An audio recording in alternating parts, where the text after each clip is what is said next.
একটি রক্তক্ষয়ী গণঅভ্যুত্থানের মধ্য দিয়ে যেই নতুন বাংলাদেশ বিনির্মাণ করার কথা বলছি, সেই নতুন বাংলাদেশে আবারও পূর্বের ফ্যাসিবাদী সময়ের মতো শিক্ষা প্রতিষ্ঠানে এই ধরনের হামলা অত্যন্ত দুঃখজনক। আমরা ইতিমধ্যেই আইনশৃঙ্খলা বাহিনীর সাথে কথা বলছি যথাযথ ব্যবস্থা নেওয়ার জন্য, যে কারা এটার পেছনে জড়িত আছে তাদেরকে দ্রুত আইনিভাবে তাদের বিরুদ্ধে ব্যবস্থা নেওয়ার জন্য। এবং আমরা চাই যে আগামীর বাংলাদেশে কখনোই যে ফ্যাসিবাদের সময়ে যেই ইভিল প্র্যাকটিসগুলো ছিল, ক্যাম্পাসে ছাত্রদের উপর নিপীড়ন, নির্যাতন, গেস্টরুম, গণরুমের মতো যেই বিষয়গুলো ছিল, ছাত্র রাজনীতির যেই নেতিবাচক দিকগুলো ছিল, সেগুলো আর কখনোই ফিরে না আসুক। এবং সেটা ফিরে না আসার জন্য সকল ছাত্র সংগঠন থেকে শুরু করে রাজনৈতিক সংগঠন সকলের প্রতি আমার আহ্বান থাকবে।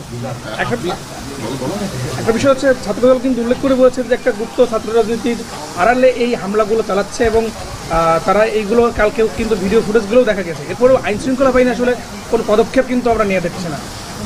দেখুন, এখনও বিষয় আপনারা তারুণ উৎসব রিলেটেড প্রশ্ন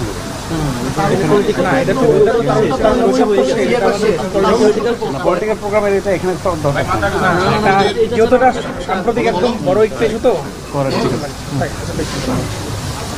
দেখুন, সঠিকভাবে তদন্ত হওয়ার পূর্ব পর্যন্ত এটা বলা উচিত হবে না যে আসলে কারা এটা ঘটিয়েছে। আমরা আইনশৃঙ্খলা বাহিনীর সাথে কথা বলছি, এই বিষয়টি পুঙ্খানুপুঙ্খ তদন্ত করে ভিডিও ফুটেজ যা ছবি আছে সেগুলো দেখে কারা এর সাথে জড়িত, কারা অস্ত্রের মহড়া দিয়েছে, সে যেই হোক, তার পরিচয় যাই হোক, তাকে শাস্তির আওতায় আনার জন্য যথাযথ ব্যবস্থা নেওয়া হবে। আপনি একজন বর্তমান সরকারের খুবই গুরুত্বপূর্ণ একজন উপদেষ্টা এবং আপনি এসেছেন এই রক্তক্ষয়ী আন্দোলনে অংশগ্রহণের মধ্য দিয়ে সরকারে আপনি আছেন। আইন শৃঙ্খলার উন্নয়নে আসলে কি কিছু উন্নতি করা সম্ভব হচ্ছে না কেন?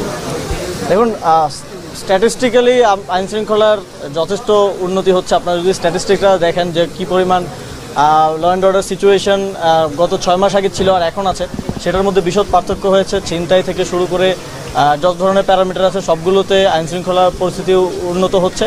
তবে যেহেতু এটা একটা ট্রানজিশনাল পিরিয়ড, আমরা একটা বিশেষ সময় পার করছি, সুতরাং এই মুহূর্তে এবং জুলাই গণঅভ্যুত্থানে পুলিশকে যেভাবে জনগণের বিরুদ্ধে দাঁড় করে দিয়ে পুলিশের মোরাল ব্রেক করা হয়েছে, তারপরে সেই পুলিশ মাঠে গিয়ে কাজ করাটা অনেক বেশি কঠিন এবং এক ধরনের চ্যালেঞ্জ। তারপরে আমরা চেষ্টা করছি নিয়োগ থেকে শুরু করে বিভিন্ন কাজের মাধ্যমে এবং নতুন করে ট্রেনিং দেওয়ার মাধ্যমে পুলিশকে জনবান্ধব করার এবং আইনশৃঙ্খলা পরিস্থিতি নিয়ন্ত্রণে আনার।